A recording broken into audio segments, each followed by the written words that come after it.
Andy Sullivan, Blue Collar Corner. I'm here at the One Nation Under God rally, and I'm here with Professor Bill Warner. And Bill Warner is a professor, it seems like, in the study of Islam. Am I correct? Oh, no, I was a professor in physics, mathematics, and engineering. Wow, okay. I stand corrected. When I heard you speak, you said some incredibly revealing things. These are a lot of things that people out there do not have a clue about Islam. Now, what do you think is the biggest misconception of Islam? That it is a religion, and that it's difficult to understand. It's actually an entire system of civilization. It contains a legal code. Of course, it is a religion. I'm not denying that part. But it's interesting that 64% of the Quran is not about how to be a Muslim, but about the kafir. That's you and me. So that gives you... What is kafir, just other than Muslim? A kafir is anyone who does not believe that Muhammad is the prophet of Allah. Okay. So basically demis? Well, now, a demi... I'm a kafir, but I'm not a demi. A demi is a kafir who has decided to submit to Islam by going along, by not posing problems. And just being tolerated by the people of Islam. Yes. This comes from I'll give you a real brief historical snippet of what a dhimmi is. A dhimmi was created by Muhammad as a legal status for someone who had been conquered by Islam, but they had to live in a subjugated status. They had to pay a special tax, and they had to live under Sharia law. They could be a Christian or a Jew, but only in the privacy of their heart or the church. So it stripped away all civilization. So anyway, that's who a dhimmi is, someone who lives under Sharia, and either by force or by choice. But I'm a kafir. Sounds like a miserable existence, if you ask me. Yes, it is, to be subjugated. As a matter of fact, I don't know if you know this, Professor, but in the health bill, the Obamacare health bill, there is a clause about the demitude clause, whereby Muslims aren't obligated to pay that mandated insurance. That's right. What we've decided is that in that case is that Muslims do not have to obey our constitutional law. Instead, they can live under Sharia law, which means that to that degree the United States has submitted to Islam. Now, I hear phrases like creeping Sharia or stealth jihad. I contend these are the exact things. This is the other side of the war on terror, and this is the side that's taking place right here, right amongst where we live.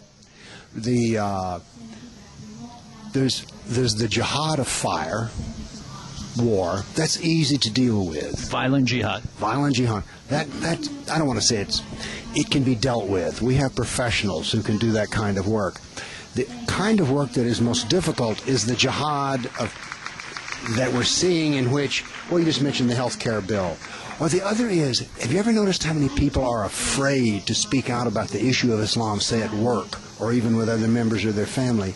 In all of these ways, we're subjugating ourselves and saying, you know, Islam does not get a fair day of criticism. Instead, we give them a pass. We give them a walk. Well, we're very tepid when it comes to anything concerning Islam, especially our media and our liberals. We very rarely take them to task on anything.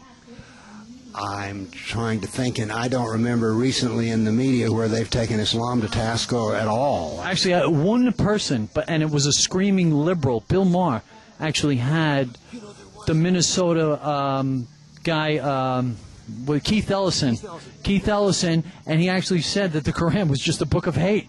No. You know, there are little things like that, but they're blips. Well, I think because he's a liberal, he didn't get lambasted by the media for it.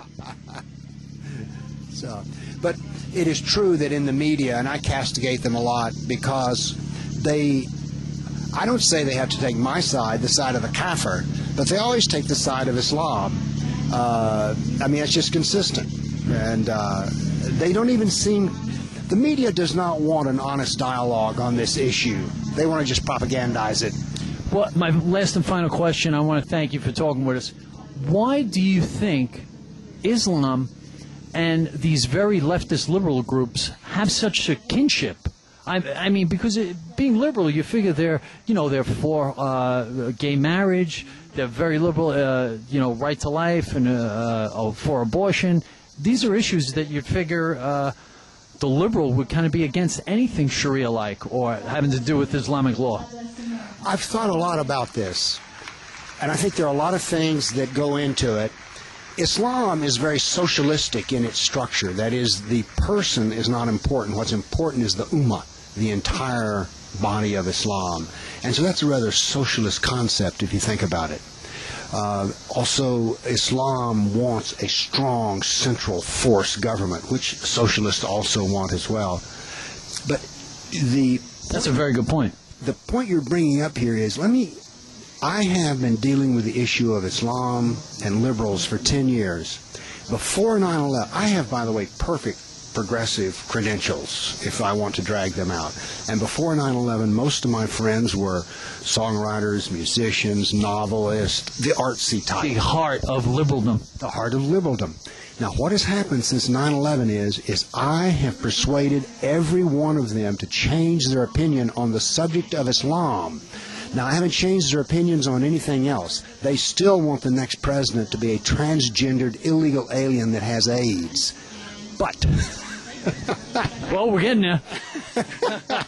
But they do not like Islam because there is nothing in Islam that supports a single liberal principle. Not one. And so once I've started... Yet they will line up to fight right behind them. Not the liberals who've interacted with me for long enough. They realize... I'm talking about us lunatics up in New York. Oh, well, now there... I used to live in Manhattan, by the way. But anyway, no.